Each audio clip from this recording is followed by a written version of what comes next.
On today's Film and Whiskey, Brad's back to help me break down Season 4.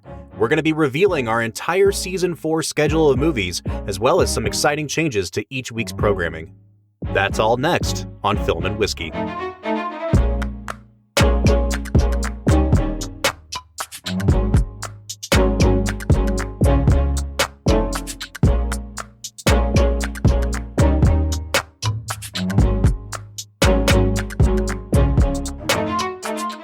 Hey everybody, welcome into the podcast. We are back with another special bonus episode. I am joined in studio by my man, Bradley freaking G. What's up, dude? Wah, wah, wah, wah, the one and only. It is good to have you back, man. Dude, it is good to be back. I have enjoyed my paternity leave from the podcast. It's been quite wonderful, but here we are. We are back for Season 4. Yeah, man. Which is wild to think about, Bob. I am so excited, Brad. I don't know if we count this as like the first episode of Season 4 or if we're still in like 3.5, but officially Season 4 starts next Monday. And today what we're going to do is we're just going to offer you guys a preview of everything that is, coming down the pike for Season 4, because it is going to be by far our biggest and our best season ever. Now, I will have a little bit of a nitpick with you here, Bob. This will not be our biggest season in the sense that it is still 32 episodes. It is.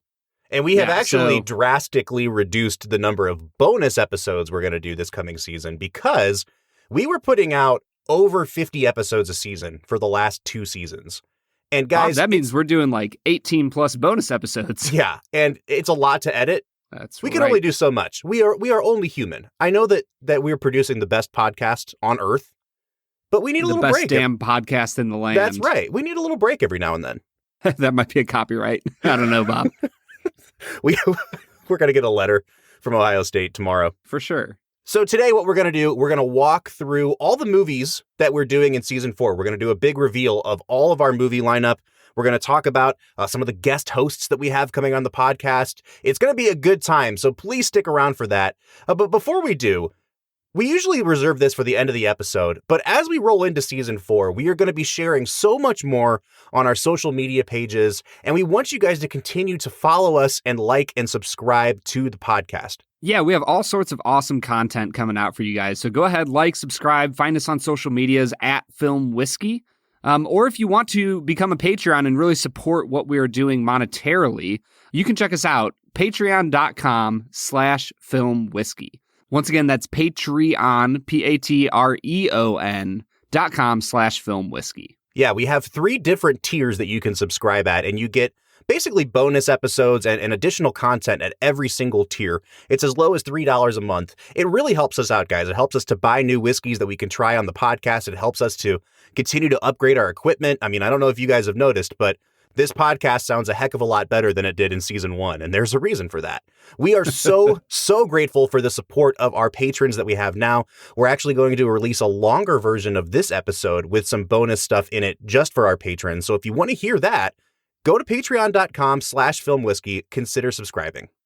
But Brad, we have talked around it enough, dude. I am so excited to do a reveal of all of our movies for Season 4. So what do you say we walk the people through the Season 4 lineup?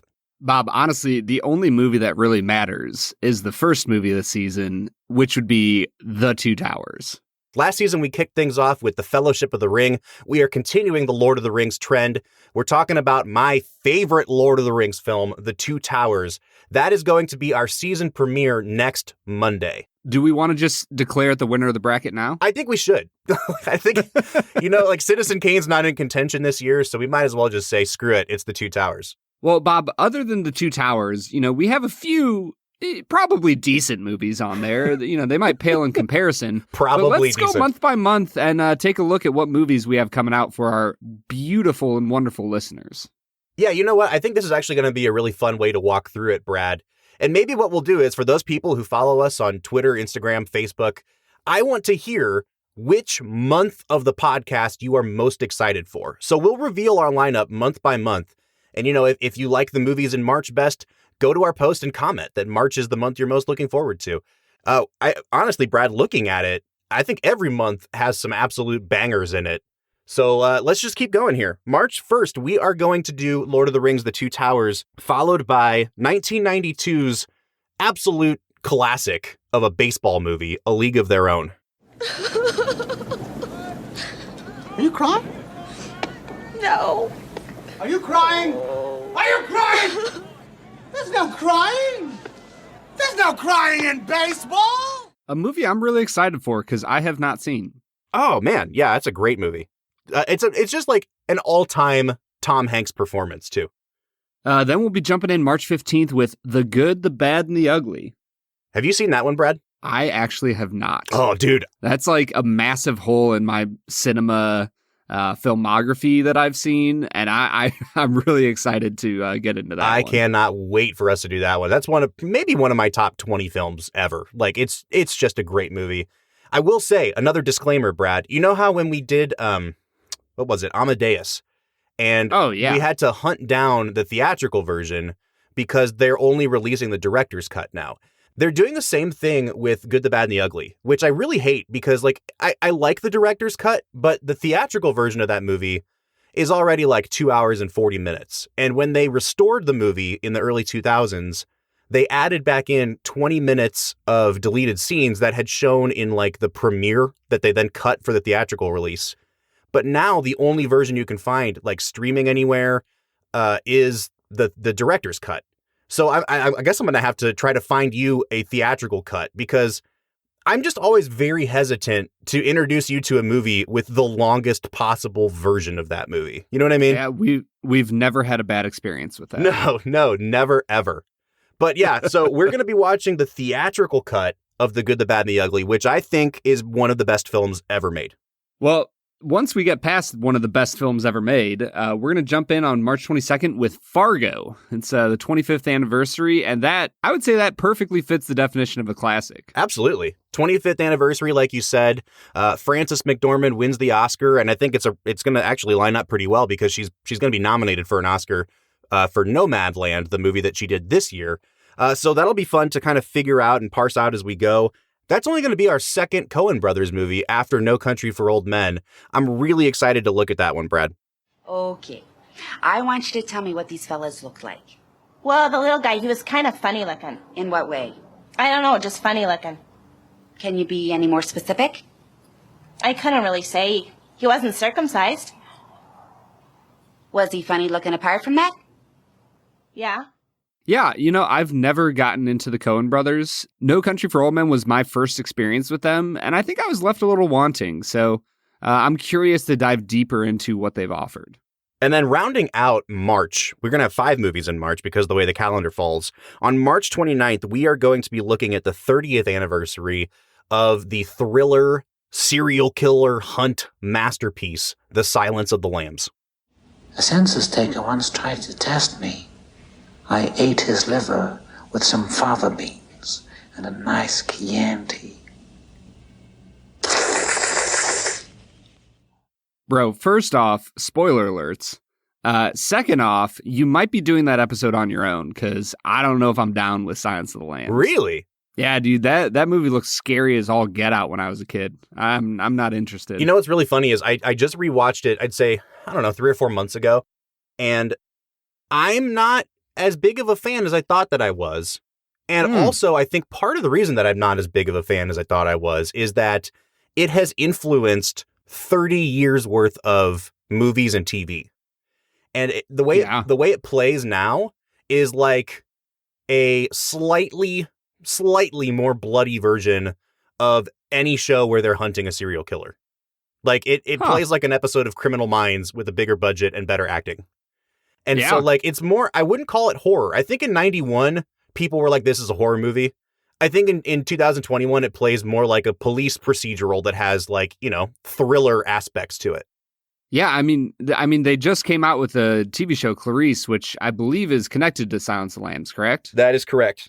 Yeah, so I'm sure that's probably 8 times more bloody and brutal than what came out in the theaters in 1991. Right. So anyway, all that to say, Brad, I think you should give it a chance. But, if you want to piece out of that episode, I will respect your decision. You got it, man.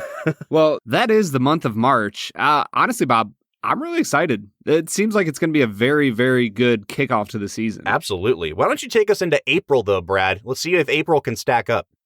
Dude, I was going to say, we're starting off April 5th with Schindler's List. Yeah. Which, that is a true masterpiece. Absolutely.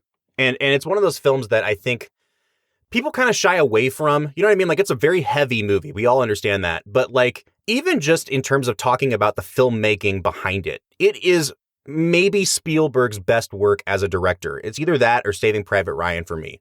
The handheld camera work, the black and white cinematography. It's just, I'm so excited to talk about that film. We're going to be doing that in conjunction with International Holocaust Remembrance Day. And we're also doing it kicking off a series of Best Picture winners. So this year, they're not doing the Oscars until April because of everything kind of got delayed with the coronavirus. And so as the Oscars kind of ramp up, we're going to be looking at movies that won Best Picture throughout the month of April. And that's how we're going to kick it off. Well, and that takes us off to our next movie, the 12th of April, and that is All About Eve. Fasten your seatbelts. It's going to be a bumpy night. Yeah, man. Listen, this one and the one that comes after this might be the two episodes I'm most looking forward to this season, Brad. All About Eve is one of those movies that if you've seen it, you know. It is just such a fun movie about women backstabbing each other. It's just catty and like vicious, and it's so fun to watch these people behave badly. It's all about actresses on Broadway who are, you know, trying to keep their careers going and how they basically manipulate everybody around them to get back at each other. It's a really great movie. One of the best screenplays ever written. And we just want everyone to know the official position of the Film and Whiskey podcast is not that women are manipulative and backstabbing. Just these ones making are, it clear. These are the only women. Yes. I thank you for that disclaimer, Brad. I think I'm just making sure we're very clear. So we're going to follow up that 1950 Best Picture winner with the Best Picture winner from the year 1960, which is Billy Wilder's The Apartment. Now, this is a movie that, again, if you know, you know. It might not be Billy Wilder's most famous movie, okay? Like, it's not Sunset Boulevard. It's not Double Indemnity. It's not Some Like It Hot. I think it's Billy Wilder's best movie ever. Brad, this is a top 10 movie of all time for me. I think this movie is absolutely perfect, and I will defend it to the death. And, you know, based on our track record of Billy Wilder movies, I'm really excited for you to see this one. Yeah, I've been highly impressed with everything I've seen from him so far, so let's get into it. However, the next week, I've literally never heard of the film for the upcoming week, Bob. Can you pronounce it for me? I think it's Titanic. I think that's right. Sounds like a Slovakian kind of thing. Yeah, is it? Are we jumping into like foreign films from Eastern Europe? Yeah, so this movie was really small budget. 1997. It was directed by this guy James Cameron. They had these two relatively unknown young stars, Leonardo DiCaprio and Kate Winslet. So we're looking at the Best Picture winner from 1997, maybe the biggest film of all time, Titanic. Brad, I don't know how you feel about Titanic. I have always felt like Titanic got a bad rap.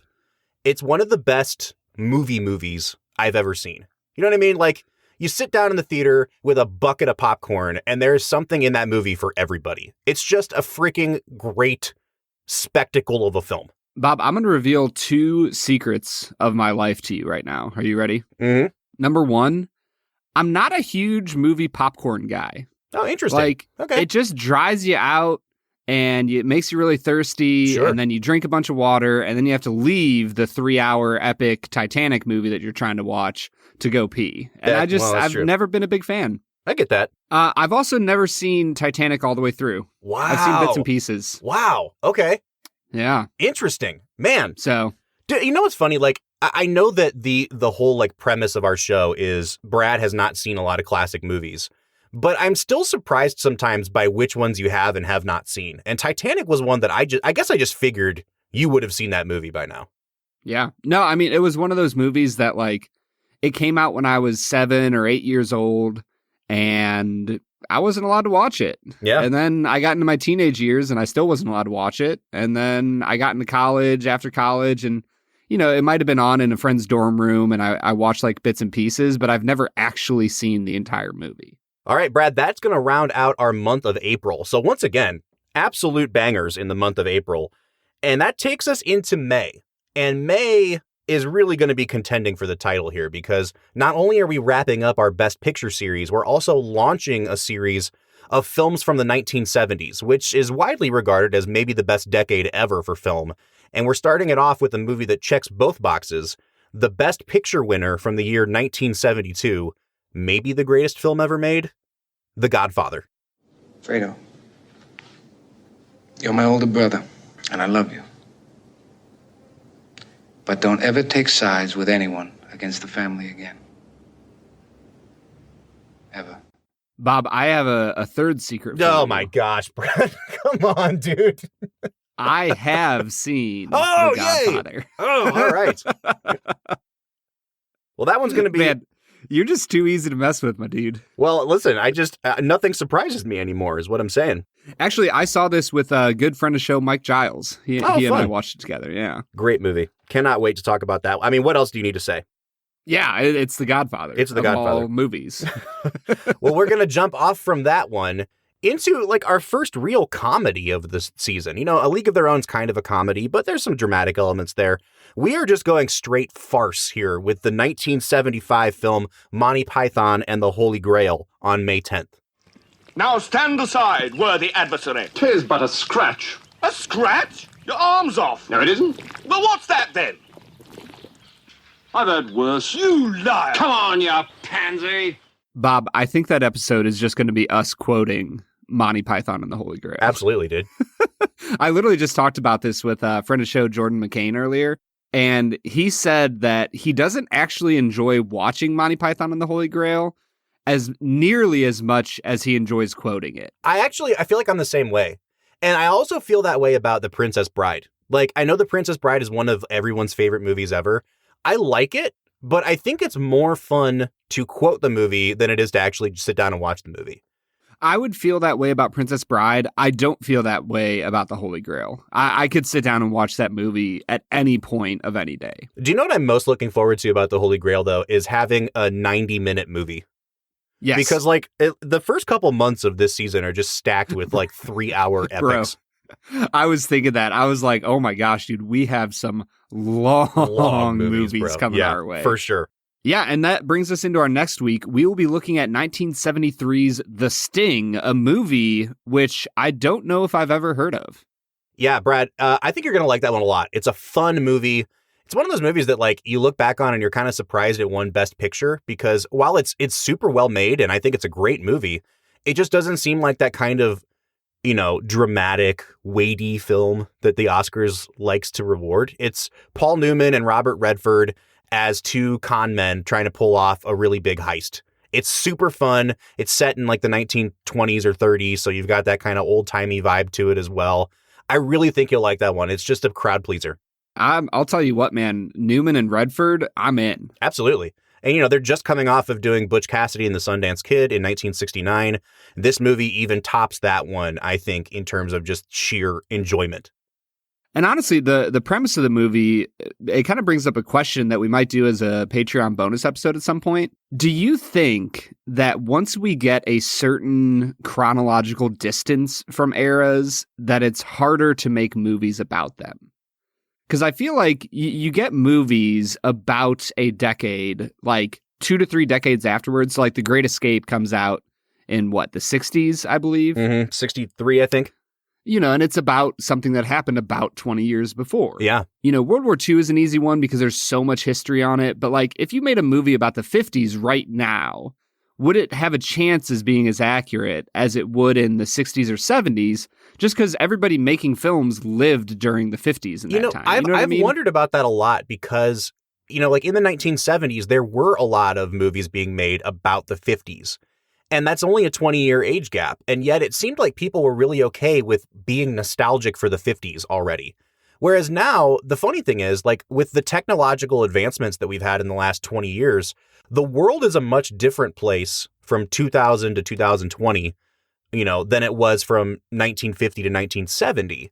And I think the really funny thing about that is like we're less receptive to being nostalgic, though. Like it doesn't seem like we should be making period pieces about the year 2000. It doesn't seem long enough ago. But like it's more different than it was, in the 70s when they were making movies about the 50s. Like I think about movies like Grease, movies like American Graffiti, that they were basically just talking about something that had happened, 15 years before. Yeah, I mean it's a weird concept, and I think it would make for an interesting episode. I completely agree. Let's put that in the box for the future, maybe.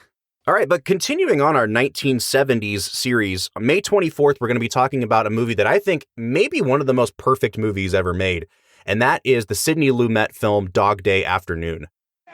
He wants to kill me so bad he can taste it. I'm always going to kill you. Attica! Attica!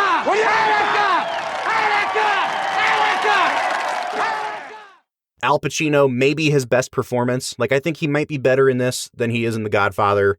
I cannot wait for us to watch that movie, Brad. I think there's a lot to unpack with that one. Yeah, honestly, I'm really curious just to go through this month of the 70s because I've always kind of struggled with films in the 60s and 70s. It feels like a lost era for me. And so I'm just curious to see what they got going on.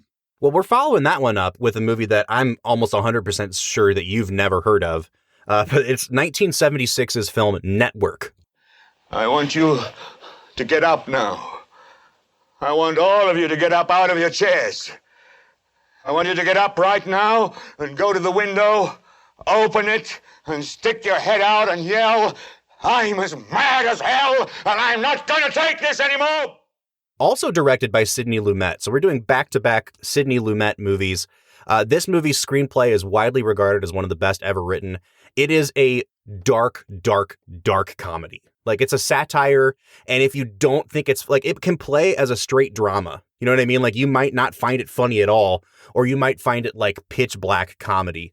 But it basically is satirizing the way that starting in the 1970s, mass media started to take over people's opinions and how it really kind of corroded the American culture. And I think the farther away we get from this movie, the more and more kind of prophetic it seems. And I think it plays more like reality now than it probably seemed in the 70s. And so, yeah, Brad, I think I would love to hear what you have to say when you watch that movie. Well, it's a good thing we have a podcast where we talk about the movies we watch, because you'll probably hear what I have to say. That's very true.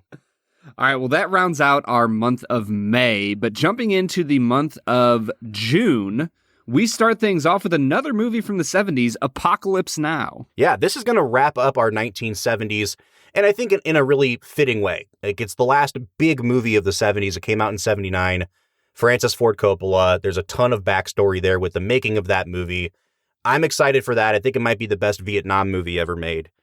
The thing about the month of June, Brad, is like we only have 4 movies coming out in June, but I think it's our most varied month in terms of the movies we selected, because we're going from Apocalypse Now, making a hard left turn back into the 1940s, and we're looking at the Vincent Minnelli musical, Meet Me in St. Louis. I believe it's pronounced Meet Me in St. Louis. Yeah.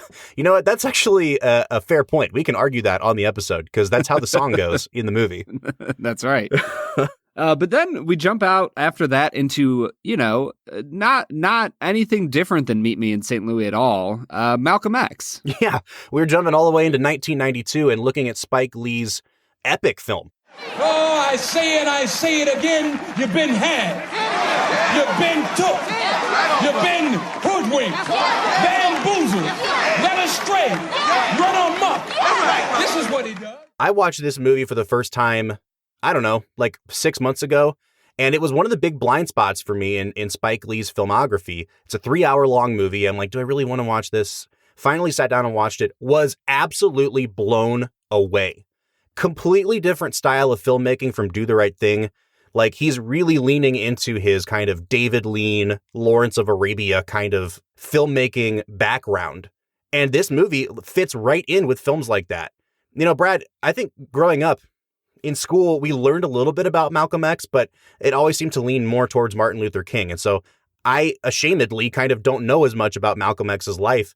This movie is an incredibly faithful adaptation of his autobiography and is probably Denzel Washington's best performance of his entire career. I cannot wait to watch this movie with you.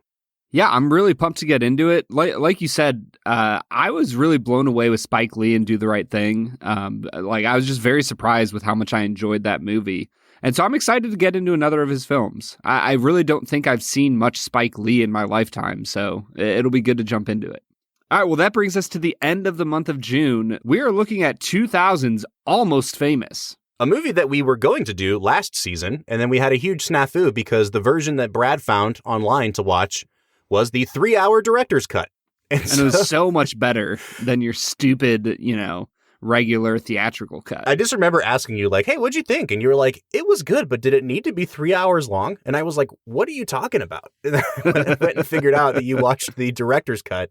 So we decided to push it off for, almost a full year so that Brad can forget some of that experience, revisit it as the 2-hour movie it's supposed to be, and we can give it a fair assessment. Yeah, adding an hour onto any movie not named Lord of the Rings seems like a pretty poor idea. All right, well, that's wrapping up the month of June, and we are jumping into July with one of my favorite movies ever, maybe the best Western ever made, and that's 1952's High Noon. Brad, have you ever seen High Noon? I'm so excited for this. Yeah, I have seen High Noon. It's spectacular. It's a great way to kick off. I know that June is kind of part of summer, but when I think about summer, I think about July. Mm-hmm. And so High Noon is just a phenomenal way to kick off that season. Yeah, definitely. And it's one of those movies, too, where, again, it's only I think an hour and a half long, but because the movie happens in real time, you feel every minute of the suspense in that movie. I think it's just such a masterfully made film. Cannot wait to talk about it. And once again, we're jumping out of that movie, taking a hard turn into the 2001 Wes Anderson film, The Royal Tenenbaums. Now, Brad, this was a movie that, again, I had not seen until just a few months ago. It was the biggest blind spot for me in Wes Anderson's filmography. The movie that everyone kept telling me, if you're not huge into Wes Anderson, you gotta watch Royal Tenenbaums. And I've always respected Wes Anderson's, aesthetic choices that he makes and stuff, but I never really found myself really gripped by one of his movies. And then I watched Royal Tenenbaums, and immediately it was we got to put this in the schedule for the podcast. I'm pumped to talk about this movie. I have never seen a Wes Anderson film. Oh, well, you're starting off with the one that I personally think is his best one ever. Well, I'm excited for that because he's one of those filmmakers that everybody's kind of oh yeah, Wes Anderson is the greatest thing ever. Or Wes Anderson is the worst thing ever. Yeah. So I'm very intrigued to jump in there. Well, Brad, our next two movies should be pretty easy to introduce because they're basically the same movie. Yeah, Bob, I am always excited for this. Honestly, after season 5, I don't know what we're going to do. It's going to feel like there's a 2-movie hole in every season after that. And that's because we'll be done with our Harry Potter series. Yeah, we've been trying to plow through 2 Harry Potter movies a season. And that takes us to, I think, what are we up to now? 5 and 6 in the 8-film series? We sure are. We're hitting up Order of the Phoenix and the Half-Blood Prince. Brad, I'm just going to spoil this now. Order of the Phoenix might be my least favorite of all the movies, and Half-Blood Prince might be my favorite of all the movies. I have grown to appreciate Order of the Phoenix so much more, especially the final battle scene. Mm-hmm. So I'm excited to get into it because I do know that the first half of Order of the Phoenix felt very drawn out. Yep. So we'll see. I'm excited to get into it. I honestly have not seen that one in a long time, and I think I've only seen Half-Blood Prince maybe once.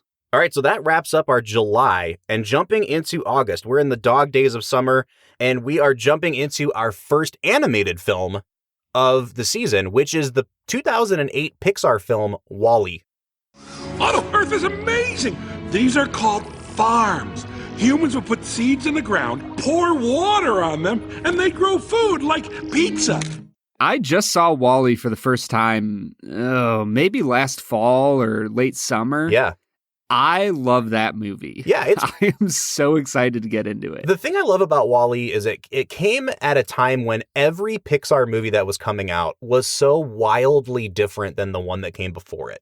Oh, yeah. We had Finding Nemo and then The Incredibles, and then I think there was a break after The Incredibles until Ratatouille, and then after Ratatouille was WALL-E. They're completely, and I think Cars was in there somewhere too. The first Cars was in there. So like you look at all those movies, they're so wildly different from each other. And WALL-E is probably the most unique Pixar movie of all of them.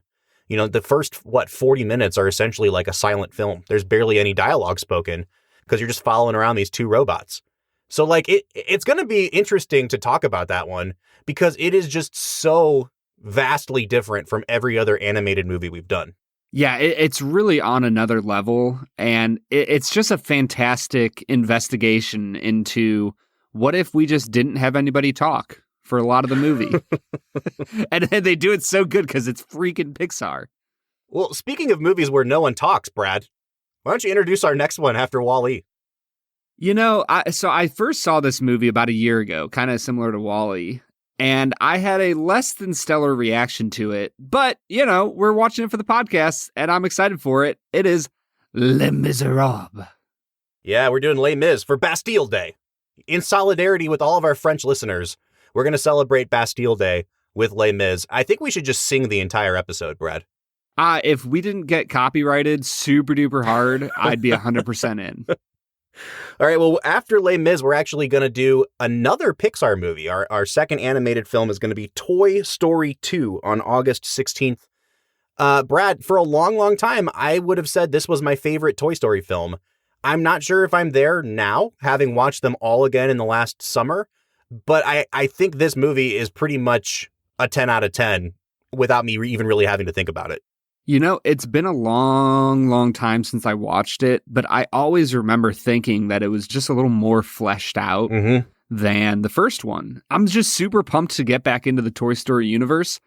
Does it seem like we're going to go through a Toy Story a year? I mean, we could. If I'm being honest, I don't know if I ever want to talk about Toy Story 4 ever. Why is that, Bob? I just hate that movie. Like, it was really well made. And I think objectively speaking, it's like a 7 out of 10. But it just ruined the arc of the first three movies. It completely undid the perfect storytelling arc that they had from Toy Story 1 to 3. Well, I feel unblemished then because I have not seen Toy Story 4. Yeah, man. It is the black sheep of the franchise. Well, that's unfortunate. But you know how that makes me feel, Bob? It makes me feel like There Will Be Blood. Yes. Oh, perfect segue, Brad. August 23rd, we're looking at the 2007 Paul Thomas Anderson classic, There Will Be Blood. I drink your milkshake. I drink it up. Probably going to be the most challenging movie that we watched this season, Brad. It's one of those like big behemoths of a movie that's kind of inaccessible. You know, the protagonist is an unlikable person, and it asks a lot of big questions. And I think it's going to be interesting to see how we kind of parse that one apart. A lot of people love this movie. I've always been a little bit cooler on it. So I'm interested to see where we go with that episode. Will it be as ridiculously bad as the assassination of Jesse James by the coward Robert Ford? We'll see. We'll find out. But after that, we're actually going to look at another 2007 film. We're going to lighten things up a little bit and look at the comedy Juno, which is a movie that I really, really like. You know, like, I don't know if looking back on that movie, I love it. But I think that it doesn't get enough recognition for doing what it did in 2007. I mean, it got a Best Picture nomination. It won Best Screenplay. I think it's a really, really good movie, and I think it's worth talking about. Yeah, I really enjoyed Juno. I think I saw it when I was in college at some point. And I think the word that I remember thinking a lot was charming. Yeah, absolutely. Like, it's just a charming film, like all of the performances. So yeah, that'll be a fun one. All right, that's wrapping up our August. And Brad, we're getting into the last month of our schedule here. So why don't you walk us through September? Gladiator, Reservoir Dogs, Children of Men, Beauty and the Beast. Boom. We got 4 back-to-back bangers here. Gladiator, Best Picture winner from 2000. Reservoir Dogs, Quentin Tarantino's debut movie. We're following that up with my number one film of the 21st century, Alfonso Cuarón's Children of Men. Cannot freaking wait to talk about that movie.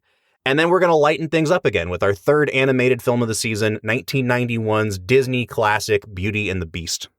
Dude, Beauty and the Beast is hands down my favorite of like the 80s and 90s princess movies from Disney. It is a perfect film. It's a perfect love film. it. Yeah. Like we were literally playing the opening song to Sadie just the other day. Yeah. And I just remember being like, man, why did Disney ever remake this? Oh my gosh. I couldn't even make it through. I turned it off 45 minutes in. Have you tried watching it? I've watched the whole thing. There's elements Oh my gosh, of the dude. remake. It was excruciating. No, there's elements of the remakes that are okay. But overall, it's just like snide and sneering towards everything that made the first one good. Yeah. So no, I'm with you. It's not good. There was just a few things I was like, oh yeah, that's kind of cool, I guess. All right. Well, that is our September. We have one more movie on October 4th, which is The Matrix, to wrap up our season. So, hey, if you're a huge Matrix fan, you can vote for October as your favorite month of the podcast. But that's the only one that we have in October. And that completes our list of the 32 films from season 4. Brad, I'm more excited about this season than I think I've been about any Film and Whiskey season so far. Dude, we have an epic list of movies coming up. And I'd have to look through seasons 1, 2, and 3 again. But I think you might be right. There are just some absolute phenomenal movies in here. And heck, I think I've seen probably over half of these. So I'm just considering myself, in the upper echelon of moviegoers. Absolutely. Listen, man, if you were a baseball player, you'd be batting 500. This would be like the best year ever. Haley talks all the time. She's like, man, if I only did my job right 30% of the time, I would be fired in a week. Baseball makes her so frustrated. Oh, that's funny. Well, listen, guys, we are doing more than just bringing in new movies for this season. We went back to the drawing board. We've been back in the lab tinkering, and we've figured out that we're going to add a couple segments to each episode just to try to give it some consistency from week to week, just to try to inject some more fun things. So one of the things we've decided to add is based on our bracket challenges where Brad G gives out his awards for the season. And I thought they're so funny, and I love hearing Brad's opinion on those, that we're going to have Film and Whiskey awards for each week, each movie that we do. We're going to come back from our whiskey break, and Brad's going to give out a made-up award where he says, this movie wins the award for blank. Most garbage movie that isn't The Assassination of Jesse James by the Coward Robert Ford. It's a very specific award name. Yes, it is. And some movie this season will get it.